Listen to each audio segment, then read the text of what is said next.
इस्लाम इजाजत देता है कि घर से बाहर निकलो, आग को बुझाओ, हर आदमी अपना आधार कार्ड सही तरीके से बनवाए। ये मत मानिए कि सिर्फ मुसलमान टारगेट है। मुसलमान तो पहला टारगेट, दूसरा टारगेट दलित है, तीसरा टारगेट ट्राइबल है, चौथा टारगेट ओबीसी है, पांचवा टारगेट गरीब है, और आखिरी जो मुद्दा है वो ये है कि कैसे इस देश में मनुस्मृति लाया जाए और सारे लोगों को पढ़ाई से रोका जाए और इनके शासन को सदियों सदियों तक जारी किया जाए। ये मुद्दा है। एक्शन क्या होना चाहिए? प्लानिंग ये है कि जिस तरह से इन्होंने मास डिसइंफ्रेंच करने की आपको कोशिश की है, आप अपने को इनफ्रेंचाइज करने की कोशिश कीजिए। कैसे इनफ्रेंचाइज करेंगे?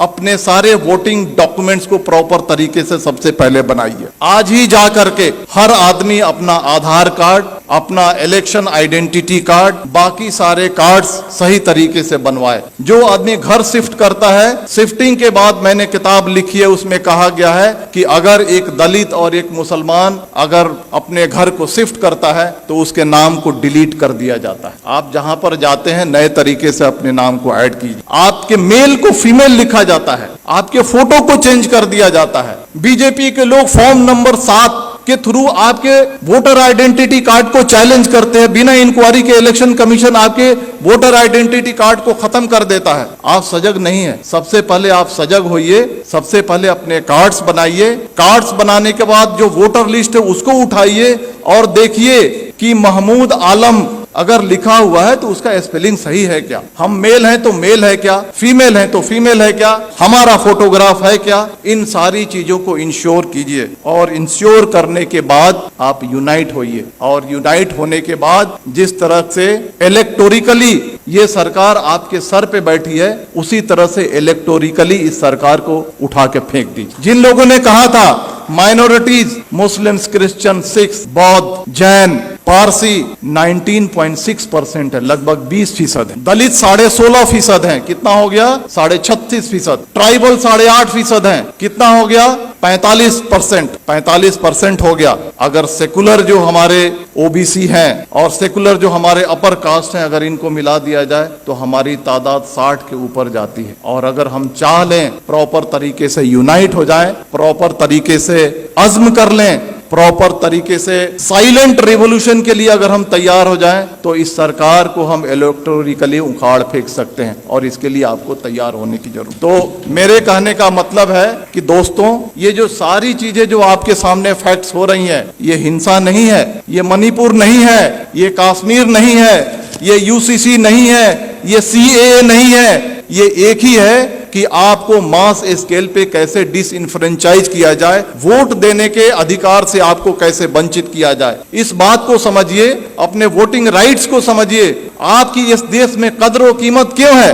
क्योंकि आप वोट देते हैं। जिस दिन आपके वोटिंग राइट को खत्म कर दिया जाएगा, आप कीड़े मकोड़े हो जाएंगे। चाहे वो कोई भी समाज हो, चाहे वो दलित समाज हो, ट्राइबल समाज हो या माइनॉरिटी का समाज हो। अपने राइट्स को समझिए, अपने डॉक्यूमेंट्स को बनाइए और आने वाले इलेक्शन में मैं कहना चाहता हूं कि वोट करना ये लगना चाहिए कि 100% दलितों ने, 100% मुसलमानों ने, 100% ट्राइबल ने वोट किया है। और अगर आने वाले इलेक्शन में अगर आप वोट नहीं करते हैं तो समझ जाइए कि आप अपने मजहब को धोखा दे रहे हैं, आप अपने देश को धोखा दे रहे हैं। अगर बाहर आग लगी हो और घर के अंदर अगर हम चैन से बैठते हैं, इस्लाम इसकी इजाजत नहीं देता है। देखिए, आपके सामने जो बातें हो रही हैं आज, इस चर्चा सत्र के 2 पार्ट है। एक पार्ट है यूसीसी और दूसरा पार्ट है मॉब वायलेंस। हम दोनों को अलग अलग चर्चा करेंगे। पहला मैं कहना चाहता हूं, हम यूसीसी को हम लेते हैं। आज से 6 महीना 1 साल पहले आपने देखा होगा कि लव जिहाद और धर्मांतरण इस देश का सबसे पहला मुद्दा था। अलग अलग रियासतें अपने अपने रियासत में कानून बना रही थी। कर्नाटक की बीजेपी सरकार कानून अलग से बना रही है, मध्य प्रदेश की सरकार अलग से कानून बना रही है, हरियाणा की खट्टर सरकार अलग से कानून बना रही है, धामी सरकार अलग से कानून बना रही है, योगी सरकार अलग से कानून बना रही है। मैं आपको कहना चाहता हूं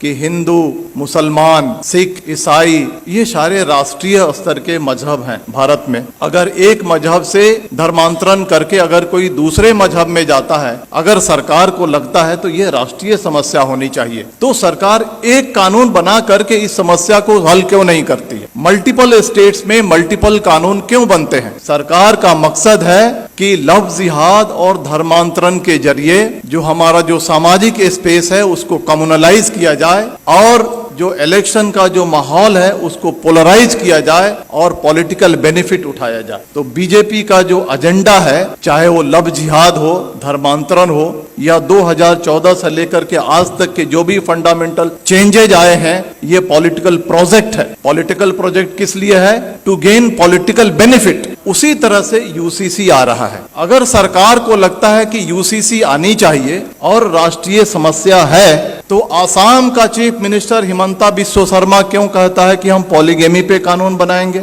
धामी सरकार उत्तराखंड का क्यों कहता है हम यूसीसी पे ड्राफ्ट लेकर के आएंगे? आप देखिएगा मेरी बात, यू मार्क माई वर्ड, कुछ दिन के बाद योगी सरकार अलग ड्राफ्ट लेकर के आएगी, कुछ दिन के बाद मध्य प्रदेश की शिवराज सरकार अलग ड्राफ्ट लेकर के आएगी, और इसका मकसद है कि ये उनका पॉलिटिकल प्रोजेक्ट है। और पॉलिटिकल प्रोजेक्ट किस लिए है? समाज को पोलराइज करने के लिए। अब सवाल उठता है कि इसका मकसद समाज को पोलराइज करने के लिए है, तो हमें क्या करना चाहिए? जहां तक यूसीसी का सवाल है, बड़े बड़े वक्ता, बड़े बड़े दानिश्वर कहते हैं सबसे ज्यादा जो नुकसान होगा वो क्रिश्चियंस को होगा, सिख को होगा, ट्राइबल्स को होगा, दलित को होगा। हमारी जिम्मेदारी है, सरकार देखिए 2014 से लेकर के आज तक जो चाहती है वो करते आई है। अगर वो चाहेगी कि यूसीसी लाएं तो हम रोक नहीं सकते हैं, लेकिन हम जो कॉन्स्टिट्यूएंट्स जो उनको वोट करते हैं उनको ये एजुकेट कम से कम कर सकते हैं कि ये जो है आपको बर्बाद करने के लिए लाया जा रहा है। इसके कॉन्स्टिट्यूएंट्स कौन है? ट्राइबल्स हैं, दलित हैं, मुस्लिम्स हैं, अदर माइनॉरिटीज हैं। इन सब को हमको एजुकेट करना है कि आपके